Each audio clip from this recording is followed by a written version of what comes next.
ஊழல் ஒழிப்பு பத்தி பேசியிருக்கீங்க. ஊழல் ஒழிப்பு அப்படின்றது புதுசா கட்சி தொடங்குறவங்களோ இல்ல ஏற்கனவே கட்சியில அரசியல் கட்சி தொடங்குறவங்களோ ஊழல் ஒழிப்பு அப்படின்றத கட்சி தொடங்கும் போது பேசுறாங்க. அதுக்கப்புறம் அவங்களே வந்து போய் அதே ஊழல வந்து ஐக்கியமாயிறாங்க. நீங்க எப்படி இந்த ஊழல் ஒழிப்பீங்க? ஊழலுக்கான அடிப்படை என்ன? அது மட்டும் இல்லாம நீங்க அந்த ஊழல் பத்தி குறிப்பிட்டதுல திராவிட கட்சியில் கடந்த கால திராவிட கட்சிகள் வந்து கலைஞர் அவர்கள் ஆட்சியில் இருக்கும்போது எம்ஜிஆர் குற்றச்சாட்டு அவர் மாதிரி வச்சிருக்காரு. எம்ஜிஆர் ஆட்சியில் இருக்கும்போது கலைஞர் அவர் மீது ஒரு ஊழல் குற்றச்சாட்டு வச்சிருக்காரு. ஜெயலலிதா அவர்கள் மீதும் மாறி மாறி இந்த மாதிரி குற்றச்சாட்டுகள் மட்டும் வச்சிருக்காங்க. ஆனா எதுவுமே வந்து நிரூபிக்கவும் பட மாட்டேங்குது, மக்கள் முன்னாடி நிறுத்தப்பட மாட்டாங்க அப்படின்றத சொல்லியிருக்கீங்க. இது எப்படி ஊழல் எப்படி ஒழிப்பீங்க? அதிகாரத்துக்கு வரதே பாதுகாப்பா திருடுறதுக்கு தான். நீங்க நல்லா கவனிக்கணும். 5 ஆண்டு நீ இருக்கும் ஆட்சியில் இருக்கும்போது செய்த தவறுகளை நீ ஆட்சிக்கு வரும்போது உன்னை எதிர்த்து நான் புனிதப்படுத்திக்கிறேன், நீ ஆட்சிக்கு வரும்போது நான் செஞ்ச ஊழலை உன்னை எதிர்த்து நான் புனிதப்படுத்திக்கிறேன். இப்படி மாறி மாறி ஒருவர் திட்டி புனிதப்படுத்திக்கிட்டே ஆட்சியில் 60 ஆண்டா நடக்குது. உங்களுக்கு 60 ஆண்டா தான் நடக்குது. உங்களுக்கு ஊழல் லஞ்சம் செய்ய வேண்டிய அவசியமற்ற நிலைக்கு தள்ளிட்டீங்கன்னா அது நடக்காது. மன்னன் எவ்வளி குடிகள வழி, தலைவன் எவ்வளி, அப்படிதான் மக்கள். நான் வந்து ஊழல் லஞ்சத்துக்கு எதிராக இருந்துட்டேன்னா அது நடக்காது. நீ ஊழல் லஞ்சம் பெற்றுட்டேன்னா நீ பணியிட நீக்கம் அதெல்லாம் செய்யக்கூடாது. பணியிட நீக்கம் பணியிட மாற்றம் இல்ல, நிரந்தர பணி நீக்கம். வெளியில போ, உன் சான்றிதழ் செல்லாது. இதுவரை நீ பண்ணி எந்த மதிப்பை இழந்தது உன்னுடைய கல்வி சான்றிதழ் போட்டா ஒரு 10 பேர் மேல நடவடிக்கை எடுத்தீங்கன்னா நின்றும். உனக்கு தான் எல்லாமே நான் கொடுத்துறேன். உனக்கு கல்வி கொடுத்துறேன், தரமான போக்குவரத்து கொடுத்துறேன், குடிநீர் கொடுத்துறேன், மருத்துவம் கொடுத்துறேன். என்ன உனக்கு பிரச்சனை? உணவுப் பொருளை நானே விளைய வச்சிருவேன், இல்ல சாப்பாட்டு கஷ்டம், அதெல்லாம் சொல்ல வேண்டிய அவசியமே இல்லை. அப்படிங்கும்போது நல்ல வாழ்க்கையை கொடுத்துட்டோம்னா மக்கள் தேவைக்கு அதிகமாக பணம் ஈட்டணுங்கிற அவசியம் போயிடும். அதனால தானே ஊழல் லஞ்சம் செத்து ஒழிஞ்சிரும். அந்த ஊழல் லஞ்சம் எப்படி தடுப்பேன்? வெளிப்படையான நிர்வாகத்தின் மூலமா. இப்போ இந்த சாலையை போட 500 கோடி ஒதுக்கிருக்கேன், 500 கோடி ஒதுக்கிருக்கேன்னு தெரியும் உங்களுக்கு. ஒவ்வொரு முறையும் அந்த தகவல் வந்துகிட்டு இருக்கும். உங்களுக்கு புரியுதா? உங்களுக்கு தெரியாம திருட முடியாது. டென்மார்க் வந்து இந்த வெளிப்படையான நிர்வாகத்தின் மூலம் ஊழல் லஞ்சமற்ற நாடா இருக்கு. நியூசிலாந்து வெளிப்படையான நிர்வாகத்தின் மூலம் நல்ல நிர்வாகம் செய்யற நாடா தெரியும். அப்ப அந்த நிர்வாக முறையை நம்ம பின்பற்றுவோம். இப்போ நீங்க பாத்தீங்கன்னா செயற்பாட்டு வரைவு வந்து இப்போ கல்லூரி ஒரு பேராசிரியர் மாதிரி செயற்பாட்டு வரைவு வந்து நீங்க கொடுக்குறீங்க. ஆனா அந்த கருத்து கணிப்புங்கிறது வந்து இதெல்லாம் வந்து மக்களிடத்துல போய் கொண்டு சேர்த்துருமா இந்த வெற்றி வாய்ப்புக்காக? கருத்து கணிப்புங்கிறது நீங்க ஒரு நல்ல ஒரு அறிவு சமூகத்துல வந்து இது ஒரு அவ்வளவு இது கடினமான ஒண்ணு இல்ல. இப்ப என்னை நீங்க எடுத்து பார்க்கணும். ஒரு பின்புலம் இல்லாத ஒரு எளிய மகன், சாதாரண மகன், ஒரு இக்கட்டான சூழல்ல ஏற்கனவே அதிகாரத்தில் இருந்தவங்களை எதிர்த்து வந்தேன். 260 வழக்குகள் மேல இருக்குது.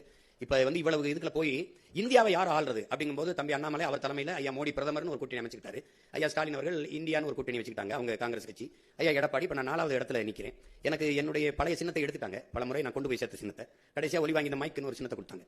அதை வச்சுக்கிட்டு நான் வந்து என் பிள்ளைகள் யாரும் வந்து தெரிந்த வேட்பாளர்கள் இல்லை, புதுசு 36 லட்சம் வாக்குகளை எனக்கு போட்டு ஒரு முழு இசைவு பெற்ற அங்கீகாரம் பெற்ற ஒரு கட்சியா எனக்கு கொண்டு வந்து எனக்கு கொடுத்துருக்காங்க. ஒரு சின்னத்தை திருப்பி எந்த சின்னத்தை இழந்தனோ அதே சின்னத்தை திருப்பி எடுக்கிற அளவுக்கு கொண்டு வந்தாங்கன்னா அப்ப என் மக்களுக்கு ஒரு தேடல் இருக்கு. இந்தியாவை யார் ஆளுறதுல என்னை தேடின மக்கள் தமிழ்நாட்டை யார் ஆளுறதுங்கிறதுல என்னை தேடாம இருக்க முடியாது. என் பெட்டி என் சின்ன இதுவரைக்கும் 3வது பெட்டி 4வது பெட்டியில் இருக்கு. இப்ப முதல் பெட்டியில இருந்தே ஆகணும். ஏன்னா அது பதிவு செய்யப்பட்ட கட்சியில அங்கீகரிக்கப்பட்ட கட்சி. அப்படிங்கும்போது உழவர் குடிமகனை மறந்துட்டு ஒப்பிட்டவரை உள்ளளவு நினைக்கிறான். உணவிட்டவனை ஒரு தடவை உயிரா நினை, அவனை ஒரு தடவை நன்றியின் தோடு, அவனு வாழ்வான் நீ வாழ்வாயின்னு கேட்டு அந்த அதுதானே பாப்பா கொண்டு போய் சேர்க்கிறதா எங்களுக்கு இருக்கிறது.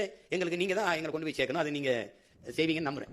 அப்பா 2026 நாம் தமிழர் ஆட்சின்னு சொல்லி செயல்பாட்டு வரைவு கொடுத்திருக்கீங்க. இதை பார்த்து சிறப்பா இருந்தது, எனக்கு பிரமாண்டமா இருந்தது, மகிழ்ச்சி. 15 வருடமா நீங்க போராடிட்டு இருக்கீங்க மக்களுக்காக. இப்ப இன்கேஸ் மக்கள் உங்களை நம்பி உங்களை ஓட்டு போட்டு முதலமைச்சரா தேர்வானால் உங்களோட முதல் கையெழுத்து மக்களுக்கான திட்டங்கள் என்ன இருக்கும்? இல்ல ஒரே முதல் கையெழுத்து நான் முதலமைச்சராகிற கையெழுத்து தான். அதுல என்ன பதவி செல்லாது. எனக்கு ஒரு 100 இது இருக்குது. உங்களுக்கு தெரியுமில்ல, உங்களுக்கு எல்லாத்தையும் சும்மா சொல்றத முதல் கையெழுத்து அப்படி ஒண்ணு இல்லை. அது எது அன்னைக்கு அந்த தேவையே இதுதான். உங்களுக்கு தெரியும் 100 கையெழுத்துல தான் சரி செய்ய முடியும். அதுல ஆக சிறந்ததா நான் நினைக்கிறது இந்த நாட்டில் வந்து பசிச்சு கிடந்தவங்கிற முறையில் பசிங்கிற சொல்லு இல்லாம நான் ஒழிக்கணும்னு நினைக்கிறேன். அது வந்து இந்த நாட்டில் பல லட்சம் கோடிக்கணக்கான பிள்ளைகள் பசியோடு உறங்க போகிறாங்கிறத படிக்கும்போது அவ்வளவு வலி இருக்கு. நான் இங்க இருந்து என் வீட்டுக்கு தினம் போகும்போது நிறுத்தங்கள்ல இந்த குழந்தை இப்படி தோல்ல போட்டுக்கிட்டு அந்த மயங்கே கிடக்குது. அது என்ன கொடுப்பாங்கன்னு தெரியல. சின்ன பிள்ளைங்க வயசானவங்க எங்கிருந்து இறக்கி விட்டாங்கன்னு தெரியல. நிறுத்தினோன்னு அந்த கையை கூட்டமா வந்து ஏந்தும் போது ஒரு வலி வரும் பாருங்க. நடா அப்படின்னா நம்ம பெண்கள் இல்ல, வட இந்திய பெண்கள் தான். அதில் ஒன்று தோணும், நீ பிச்சை எடுக்கிற வேலை கூட நமக்கு எடுக்காத அதையும் அவன் எடுத்துக்கிட்டான்னு தோணும். ஆனாலும் இந்த நிலைமையில இன்னும் இருக்குது. பிச்சைக்காரன் சுவிப் மிஷின் எடுக்கிற பிச்சை போட்டு காட்டுவேன் நான் வத்துக்கு அந்த காட்சியை. அது பிச்சைக்காரன் சுவிப் மிஷின் பிச்சை எடுக்கிறத வளர்ச்சின்னு காட்டுது. நான் பிச்சைக்காரனே இல்லாத ஒரு நாட்டை படைக்கிறதா வளர்ச்சின்னு நினைக்கிறேன். அப்ப ரெண்டு முரண்படுது. என்னுடைய பிள்ளைகளுக்கு வந்து கல்வி ஒரு சுமையா இருக்கக்கூடாது, அது ஒரு கனவா போயிடக்கூடாது.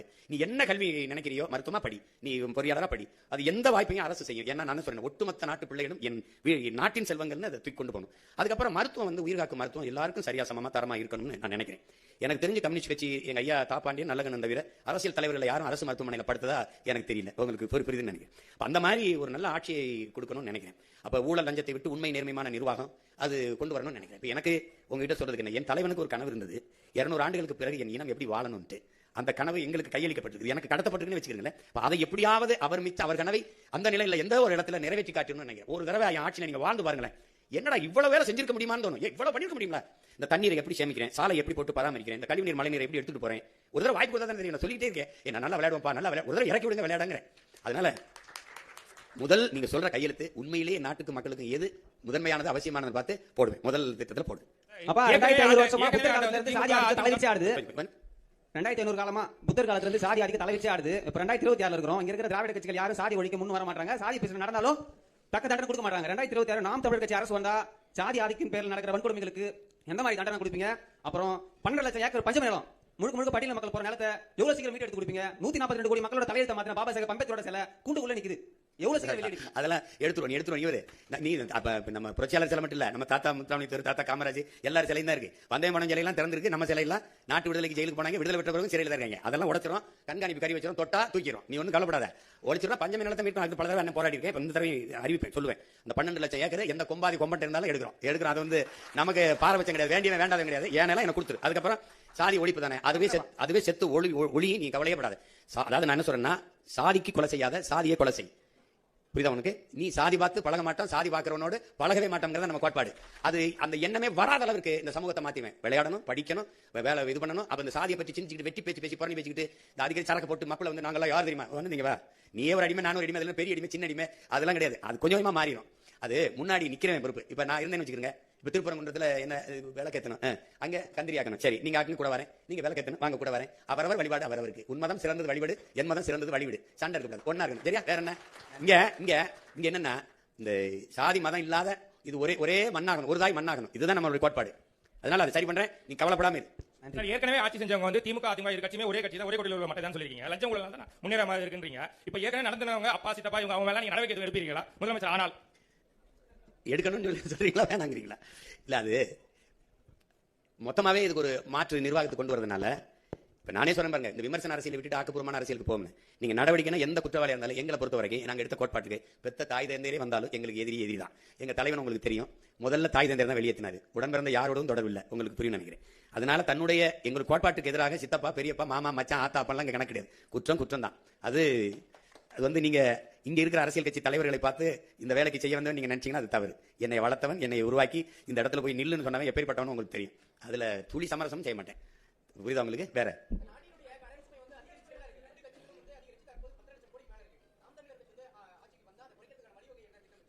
சிரிக்காத என்ன சொல்றேன், கடன் வாங்கினவன் யாருன்னு கேட்பேன் அவங்ககிட்ட. அந்த முகேஷ் அந்த அனில் அம்பானி ஒருத்தர் இருந்தாப்புல 1 லட்சம் கோடி திவாலாயிருச்சுன்னு விட்டாப்ல. நான் தமிழ்நாடு அரசு திவாலாயிருச்சுன்னு ஒரு மஞ்சள் நோட்டீஸ் விட்டுருவேன். புரியும்? ஏன் என்கிட்ட வந்து கேட்பான், யோ நான் வாங்கினா கையெழுத்து போட்டு வாங்கினவன், அவன் ஆளு எல்லாம் இருக்கு, நான் வேணா உனக்கு துணைக்கு ஆள் அனுப்புறேன், போய் வசூலிச்சுக்க. எனக்கு அதனால என் நாட்டுக்கு மக்களுக்கு ஒன்றும் இல்லை. எவனை வாங்கி திண்டு போனதுக்கு, அவன் இலவசமா வாரி இறச்சி வாக்கு வாங்கி ஆட்சி செஞ்சுட்டு போனதுக்கு நான் ஆளை எல்லாம் செலவழிச்சு கடற்கரை படுத்துட்டாங்க. எனக்கு அது பேச்சு கிடையாது. இப்ப நான் வாங்கி கையெழுத்து போறதுக்கு நான் பொறுப்பு. நீ எவனை வாங்கி தின்னதுக்கு, நான் என் மக்கள் காசை எடுத்துட்டு வட்டி அடிக்கிட்டு இருக்கிறதுக்கு என்கிட்ட கொடுத்தியா? நான் பொறுப்பு இல்லை. யார்கிட்ட கொடுத்த? ஆள் இல்லைன்னா அவங்க ஆளுங்க இருக்கு, சொந்த ஆளுக்கு பெத்த ஆளுக்கு அப்ப வாங்கி சாப்பிட்ட ஆளுங்க இருக்கு, அங்கே வசூலிச்சுக்க. எனக்கு இது பொறுப்பு கிடையாது. இந்த கடனுக்கு நாம் தமிழர் அரசு பொறுப்பு ஏற்காது.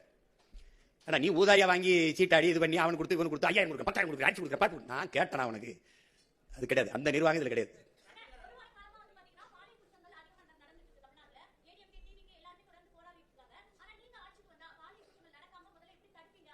நடக்காது. அது வந்து இங்க பாருங்க, பண்ண சொல்றேன், மீனவனை சுட மாட்டான், கைது செய்ய மாட்டான். உங்களுக்கு புரியுதுன்னு நினைக்கிறேன். அங்க உட்கார்ந்துருக்க ஆள் யாருன்னு பார்ப்பான்.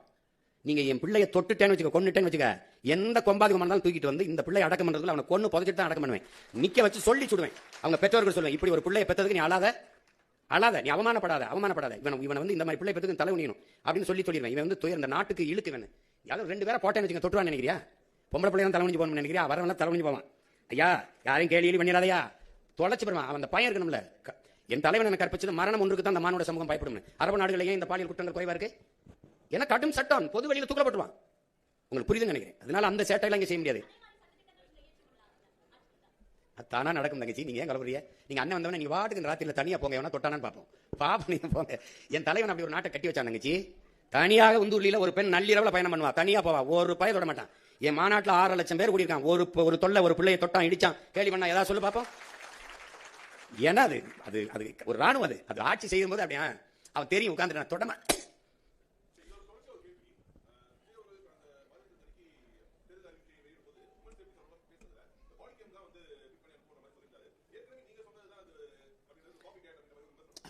இது சில இது நம்ம சொல்றதே திருப்பி சொல்லக்கூடாது. இப்போ நான் வந்து நெய்தல் படைன்னு சொன்னேன், சிரிச்சாங்க. ஐயா பினராயி விஜயன் அதை செயல்படுத்திட்டாங்க. இப்போ சில இது நான் சொல்றதை செயல்படுத்துறாங்க. இப்போ மரத்தை வெட்டுறது மனித உறுப்புகளை வெட்டுறது போல குற்றம் கருதி சிறையில் அடைப்பேன். சீனா அந்த சட்டத்தை கொண்டு வந்துருச்சு. இப்போ நம்ம சொல்ற அதை செயல்படுத்தும் போது நல்லதை நம்ம சொன்னா அவங்க சொல்ல டென்மார்க்ல எப்படி இருக்கு, பிரேசில் எப்படி இருக்கு நான் சொல்றல, அது அந்த நிர்வாகத்தை எடுக்குமா நம்ம சொல்றது. அது யார் சொன்னா என்ன தம்பி, நான் வந்து காவல்துறை நெஞ்சில எல்லாம் அந்த இது வைப்பேன், நான் போட்டு காட்டுவேன் எப்படி எப்படிலாம் நான் பண்ணுவேன். அப்போ அது மாதிரி அது வரணும். பாதுகாப்புங்கிறது அப்படி இல்லை. பெண்களுக்கு தனி பாதுகாப்பு, இஸ்லாமிய கிறிஸ்தவர்களுக்கு தனி பாதுகாப்பு இல்லை, ஒட்டுமொத்த நாட்டுக்குமான பாதுகாப்புல தான் எல்லாரும் பாதுகாப்பு இருக்குது. அதுல வந்து இந்த ஒழுங்கு வந்து கல்வியிலிருந்து கற்பிக்கப்படும் நான் நினைக்கிறேன். அந்த சமூக ஒழுங்கு இங்க கல்வி அறிவை ஒழுக்கத்தை போதிக்காத கல்வியா மாறிடுச்சு. வியாபாரம் இந்த படிச்சா அந்த வேலைக்கு போகணும், அதுல இருந்து கொண்டு வரதான் நிலையான தீர்வா இருக்கும். மற்றபடி இது நீங்க சொன்ன மாதிரி நான் அதை நம்ம வரும்போது அதை கடுமையா அதை கண்காணிச்சு ஒழிப்பேன். அது சீருடை அணியாத காவலர்களை உள்ள விடுவேன். அதுக்கு உடல் தகுதியோ இதெல்லாம் பார்க்க மாட்டேன். அவங்க நீ வந்து இவரெல்லாம் காவல்துறையா இருப்பாருன்னு நீங்க கணிக்க முடியாது. உங்க பக்கத்துல உட்காந்துருப்பாரு, நீங்க தான் டக்குன்னு வாங்க அப்படின்னு கூப்பிடுவாப்ல, நீங்க வாங்க அப்படின்னு நாங்க சுத்தி 50 பேர் வந்துருவான், உட்காருங்க வண்டியில் நின்றுவான். அப்புறமா தான் தெரியும் அவன் காவல்துறை காவலராக இருக்கான்னு. இந்த மாதிரி இந்த காவலருக்கான எந்த அடையாளம் இல்லாம மக்களுக்குள்ள பொது தளங்கள்ல, வணிக நிறுவனங்கள், திரையரங்குகள், அந்த மாதிரி எல்லா இடங்களையும் உழவு விட்டுருப்பேன். அவன் யாருன்னே உங்களுக்கு தெரியாது. அப்ப நீங்க எனக்கு இருந்து தப்பிக்க முடியாது. நான் தான் உண்மையிலே பிக் பாஸ். நான் தான் உங்களை எந்த வழியிலையும் கவனிச்சுக்கிட்டே இருப்பேன். ஓட முடியாது, ஒழிய முடியாது. நீங்க இந்த மாதிரி 10 நாளா கற்பழிச்சு கொண்டு போயிட்டான், 10 நாளா தேடிட்டு இருக்கேங்கிறாங்க பாருங்க. இது மாதிரி ஒரு கொடுமை. கடந்த தேர்தல்கள் இருந்து இப்ப உங்களுக்கு 8% வாக்கு இருக்குது. 8.5. இதுல இருந்து உங்களுக்கு படிப்பு எந்த பெரிய மக்களிடையே உங்களுக்கு ஆதரவு வலுவா இருக்கு, எது உங்களுக்கு சவாலா இருக்கு, அதை நீங்க பெருக வைக்கிறதுக்கு என்ன திட்டம் வச்சிருக்கீங்க? இல்ல குறிப்பிட்ட அப்படின்னு சொல்ல முடியாது. இப்ப சாதி மத உணர்ச்சிகளை கடந்து ஒரு திரை ரசிக மனப்பான்மையில இருந்து இப்ப இந்த சாராயம், பணம், இலவசம் இதெல்லாம் கடந்து ஒரு நல்ல அரசியல் வரணும், நல்ல ஆட்சி வரணும்னு நினைக்கிற மொழி இனப்பற்று கொண்ட காடு, மலை, ஆறு, அருவி, நிலம், வளம் இதெல்லாம் பாதுகாக்கப்படணும். இப்ப நம்ம வந்து 50 ஆற்றல்ங்கிறோம், அவங்க பஞ்சபூதங்கிறாங்க, 5 இந்த கடல், இந்த ஆகாயம், இந்த காற்று, இந்த மலை, இந்த நீர், மரம் இதெல்லாம் இல்லாத இந்த உயிரினங்கள் இல்லைன்னு ஒரு புரிதல் இருக்கிற ஒரு அறிவு சமூகம் அது வந்து என்னை ரொம்ப தேடும். அந்த மாதிரி நீ கற்றவர்கள் தான் மற்றவர்களுக்கு வழிகாட்டணும். அப்படி இருக்கும்போது ஒரு கற்றிருந்த சமூகம் பெருத்து வருகிற இந்த சூழல்ல நான் சொல்றது, அவங்க கிட்ட காசை வச்சு அரசியல் செய்யறாங்க, நான் கருத்தை வச்சு அரசியல் செய்யறேன். அவங்க நாணயத்தை வச்சு செய்யறாங்க, நான் நயத்தை வச்சு செய்யறேன். அவங்க வந்து பணத்தை வச்சு செய்யறாங்க, நான் என்னுடைய இனத்தை முன்னிறுத்தி அரசியல் செய்யறேன். ரெண்டுக்கும் நிறைய மாறுபாடு இருக்கு. இப்ப எனக்கு பதவியா மக்களுக்கான உதவியான உதவிதான், எனக்கு பணமா இனமான இனம் தான். மக்களை வைத்து பிழைக்க வந்தனா, மக்களுக்காக உழைக்க வந்தனா, மக்களுக்காக உழைக்க வந்தேன். அப்ப இந்த இதை நான் தொடர்ந்து நிரூபிக்கும் போது நீங்க பாருங்க, விழுக்காட்டு அடிப்படையில் வளர்ந்தே போய் கொண்டிருக்கேன். அப்படிங்கும் போது இந்த தடவை தமிழ்நாட்டை யாரும் ஆள்றதுல 4 முதலமைச்சர் வேட்பாளர் இருந்தாலும் என்னை என் மக்கள் தேடாம இருக்க மாட்டாங்க. ஏன்னா நான் தான் அந்த மக்களுக்கான இது இப்படி இந்த ஆட்சி முறையை இப்படி மாத்துறேன்னு சொல்றது நான் தான். நான் வந்து வீட்டுக்கு ஒரு இது தருவேன், நான் வந்து அப்படி கொடுப்பேன் அப்படி சொல்லல. அதெல்லாம் நீனே வாங்கிக்கிற மாதிரி வாய்ப்பை எப்படி தந்துறேன். நீ பெருமையோடு தன்மானத்தோடு தலைமையிலிருந்து வாழ்ற வாழ்க்கையை நான் தந்துறேன் உனக்கு. நீ எதிர்பார்த்திருக்காத. நான் வரும்போது நாளைக்கு 5000, அடுத்து 5 வருஷத்துல அப்புறம் 20,000 ஆகும். இப்போ 10 லட்சம் கோடி 20 லட்சம் கோடி ஆகும். 1 லட்சம் கோடி வட்டி, 2 லட்சம் கோடி வட்டி ஆகும். இப்போ என் தம்பி அறிவிச்சிருக்கிற அந்த இலவச அறிவிப்புகள் இருக்கு, அதுக்கே மாசம் 1 லட்சம் கோடி தேவைப்படுது. தாலிக்கு தங்கம், பிறந்தவன வரவேற்பு, அப்புறம் 6 ஏரிகாட்டு உள்ள, அப்புறம் இலவச பேருந்து, உங்களுக்கு புரியுது நினைக்கிறேன். அது புள்ளி வரம் போட்டீங்கன்னா 1 லட்சம் கோடி மாசம் தேவைப்படுது. எங்க இருந்து எடுப்பீங்க? அப்ப அது நல்ல ஆட்சி முறையில் அதை செய்யக்கூடாது. மக்களுக்கு இப்ப நான் சொல்றது கொஞ்சம் வெறுப்பா இருக்கும், கசப்பா இருக்கும். எந்த நல்லதை முதல்ல எடுத்தோன்னே ஏற்றிருக்காங்க, ஆனா அதுக்காக ஏற்பார்கள், எதிர்ப்பார்கள், ஆதரிப்பார்கள், அருவருப்பார்கள் பார்த்தா புதிய ஒன்றை செய்யவே முடியாது. அப்ப அது நான் மக்களின் கருத்துக்கானவன் இல்ல, முழுக்க மக்களின் நலனுக்கானவன். அதனால நான் அதை தான் முன்னெடுக்க முடியும். உலகத்துல மாறுதலை செஞ்ச எல்லாரும் மனச்சான்று வழி நடத்திபடி நடந்தவன் தாங்க. என் மனச்சான்று என்ன சொல்றதோ அதை தான் நான் செய்ய முடியும். நான் சொன்ன 2 முனை தான். அவங்க 3 பேர் ஒரே தளத்தில் இருக்காங்க, நான் எதிர் தளத்தில் இருக்கேன். அப்படின்னா அந்த ஒரே தளம் தானே. அவர் 2000, 2500. நான் இதெல்லாம் கிடையாது. நீனே ஆயிரக்கணக்கான ரூபாயை ஈட்டிக் கொள்ற மாதிரி உனக்கு வேலை வாய்ப்பு, வருவாய்ப்பு இருக்கும், பொருளாதார மேம்பாட்டை தந்துறேன். அவன் வான்விடத்திலே தந்துறேன். அப்ப நான் தானே வேற இடத்துல இருக்கேன். அவங்க ஆங்கிலமும் கொள்கை மொழிங்கிறாங்க. அடுத்தவன் மொழி எனக்கு கொள்கையா இருக்க முடியாதுல்ல. அது என்னுடைய தன்மான இழப்பா நான் கருதுறேன். அதனால நான் என்ன சொல்றேன்னா, என் கொள்கை மொழியில வேறு வர்றேன். அப்ப அதுல மாறணும்ல. அவங்க ஊழல் லஞ்சத்தை ஒழிப்பே சொல்லல. என் சாராய கடையே மூடும். என் தம்பி பாட்டுக்கு 10 ரூபாய் பாடுறாரே ஒழிய நான் வந்தா மூடுவேன்னு சொல்லலையே. இப்ப சாராய கடையை வச்சுக்கிட்டு, போதை வச்சுக்கிட்டு, பெண்கள் பாதுகாப்பு என்பதும், சட்டம் ஒழுங்கு என்பதும், கொலை வன்முறை தடுப்பு என்பதும் வெற்றி பேச்சாரும். சும்மா ஒரு என்ன சொல்றது, அது கேள்வி வேடிக்கை ஆயிரும். அது சாத்தியப்படுத்த முடியாது.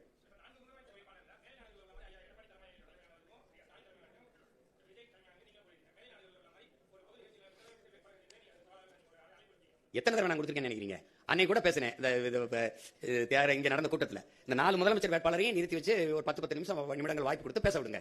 நீங்க வந்தா என்ன செய்வீங்க, எனக்கு ஒரு வாய்ப்பு கொடுங்க. அப்படி இந்த மாதிரி நீங்க ஊடகங்கள்லாம் நீங்க ஏற்பாடு பண்ணுங்க, பண்ணி மக்கள்கிட்ட கொண்டு போகட்டும். யார் வந்தா நல்லா இருக்கும் மக்கள் முடிவு செய்யட்டும். அவ்வளவுதானே. அது நான் தான் வரேன், இருகரம் விரிச்சு தயாரா இருக்கேன், எந்த இடத்துக்கு வேணாலும் வரேன். நான் தான் சவாலை விடுறேன், நீங்க ஏற்கிறீங்களா?